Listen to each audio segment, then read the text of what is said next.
কিন্তু একদম দারুণ মেনু। বাইরে পড়ছে বিশাল বৃষ্টি, আর এখানে রয়েছে কিন্তু অনেকদিন পরে বৃষ্টির দিনে কিন্তু আনা হয়েছে তেলাপিয়া মাছ। তেলাপিয়া মাছের এই দেখো, এটা হচ্ছে লেজা। আর এখানে রয়েছে কিন্তু মাটন কষা। মাটন কষা কিন্তু একদম এই দেখো, ছোট রসুন, দেশি রসুন দিয়ে যে বানিয়েছি মাটন কষা। নাল্লির পিসও রয়েছে তার সাথে, এত সুন্দর ছিঁড়ে গেল দেখো। আমি কচি পাঠা এনেছি। আর এখানে রয়েছে কিন্তু মুসুর ডাল, এটা খালি টমেটো ফোড়ন দিয়ে বানানো হয়েছে। আর এখানে রয়েছে কিন্তু আলু ভাজা, এটা কিন্তু কালো জিরা ফোড়ন দিয়ে। আর রয়েছে উচ্ছে সেদ্ধ আর আলু সেদ্ধ, ভালো করে মেখে নিয়েছি। উচ্ছে আজকে একদম দারুণ উচ্ছে ছিল, সেই জন্য কচি উচ্ছে নিয়ে এসেছি। একটু ডাল আলু ভাজা খেলে না আর কি চাই। যাই হোক, স্নান করে তো তিতো খেতে নেই, সেই জন্য কিন্তু ফার্স্টে আমি আলু মাখাটা খেয়ে নিলাম। তিতো খেতে আমার বেশ দারুণ লাগে। আর উচ্ছে খেতে নিম পাতা যদি বেগুন দিয়ে ভাজা হয় সেটাও ভালো লাগে, দারুণ লাগে। খাওয়া হলো, এবার একটু গরম ভাতে ডাল সাথে আলু ভাজা দিয়ে খাওয়া যাক। এটা মুসুর ডাল, একদম টমেটো ফোড়ন দিয়ে, নো পেঁয়াজ, খালি টমেটো আর কাঁচা লঙ্কা দিয়ে। অনেক সময় না এই বৃষ্টির সময় এরকম কালি জিরা ফোড়ন দিয়ে কিন্তু আলু ভাজাকে দারুণ লাগে। প্লাস হচ্ছে পরোটার সাথেও কিন্তু খাওয়া হলো। এবার একটু তেলাপিয়া মাছ খাওয়া। তেলাপিয়া মাছটা কিন্তু দারুণভাবে বানিয়েছে আমাদের মৌ লাইফস্টাইলের মৌ। যাই হোক, তেলাপিয়া মাছ এটা কিন্তু আজ বাজারে খুব কম দাম ছিল। তেলাপিয়া মাছ হচ্ছে 100 টাকা কেজি দাম ছিল মাত্র, আর 60 টাকা নিয়েছিল। 2 পিস মাছের ওজন হয়েছিল মানে 600 গ্রাম মতো। বাহ, তেলাপিয়া মাছের কিন্তু সেই টেস্ট।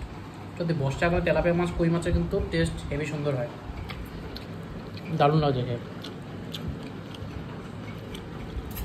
ঝোলটাও দারুণ বানিয়েছে, কাটা হয় না, প্লাস স্বাদও। আর যদি ইচ্ছা আছে চিতল মাছ নিয়ে আসবো, চিতল মাছ খাবো। চিতল মাছও খেতে হেভি লাগে। দেখাবো চিতল মাছের রেসিপি আর রান্নার পর কীরকম টেস্ট কী হয়েছে।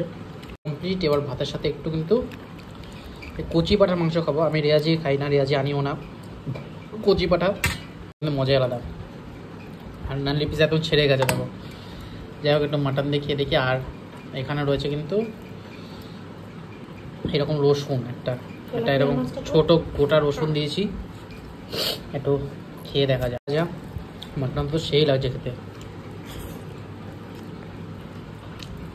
এই রসুনটা কী করে খাই দেখাবো, এরকম হয় চুষে খেতে হয়। আমি সব কচি নিয়েছি, আর এগুলো কিন্তু পায়ের সাইডের মাংস, চর্বিও কম হয়। চর্বি এমনিতে এই মাংস থাকে না কচি পাটায়, খালি এই অল্প একটু চর্বি থাকে এই পিসটা। দেখি একটু খেয়ে দেখি। 2 সিটি যাতে দিয়েছিলাম, তাও খাওয়া যাচ্ছে, এরকম ব্যাপার না। কিন্তু অনেকে আছে একদম তুলে একদম ছিঁড়ে যাচ্ছে হাত দিলে, যেরকম চিকেনের মতো হয়, ওরকম খাওয়া পছন্দ করে।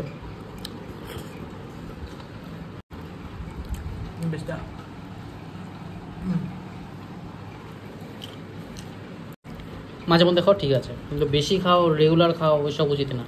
ভালো খাসির পায়ের হাড্ডি, এটা থেকে কিন্তু জুসটা বের করে একটু খাবো।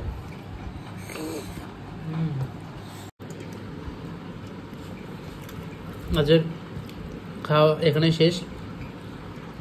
কেমন লাগলো ভিডিওটা জানাতে বলো না, কমেন্টে এসে বলো কেমন লাগলো আজকের এই আমাদের খাওয়া দাওয়ার আয়োজন। দেখা হবে নতুন একটা ভিডিওর সাথে। ততক্ষণ টাটা, বাই বাই।